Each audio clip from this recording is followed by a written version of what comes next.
Messy MacBook getting you down? I've been there too. Hey friends, I'm Tutorisource, and in this video, I'm going to show you how to get your MacBook looking brand new.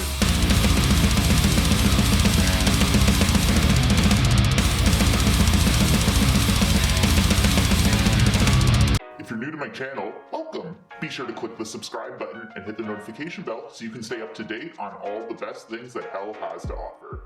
As you can see, this computer here is a little too messy for my liking. There's fingerprints all over the screen, there's smudges all over the case, there's a lot of grease on the keyboard, and so I want to give it a really good clean to make it look as brand new as possible. So for today's tutorial, I'm going to be using this product right here, which is Whoosh.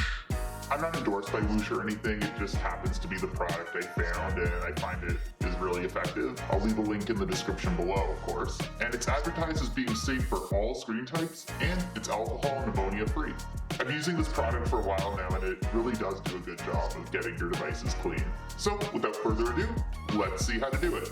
Here's what you'll need: a laptop, naturally, 2 clean microfiber cloths, a towel, and your Whoosh spray. I like to start with the laptop screen because that way the cloths are the cleanest they'll be while I'm working with it. The reason you have 2 cloths is because the first one is what you'll use to clean, and then the second one is what you'll use to buff. Start off by spraying your microfiber cloth once or twice. I did twice this time, and honestly it was even a little bit too much.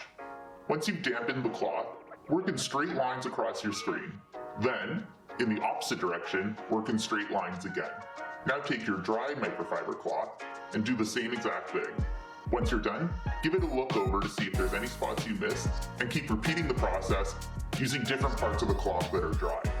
Once that's done, basically just repeat the process all over the laptop.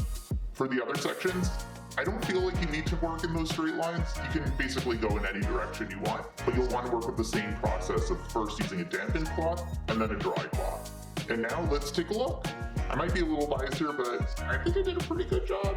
I'm not really seeing any smudges, it's looking shiny and streak-free, and I'm really happy with the results. I probably could have done a bit better of a job if I spent a lot more time with it, but this is kind of my everyday approach where I can keep my laptop looking really clean and I don't have to get in there with specialized tools and other more advanced things you might find in other tutorials. If you found this video helpful, be sure to drop a like. It really is helpful and shows me that I'm creating content that you're finding useful. And until next video, be sure to subscribe and I'll see you next time. Bye!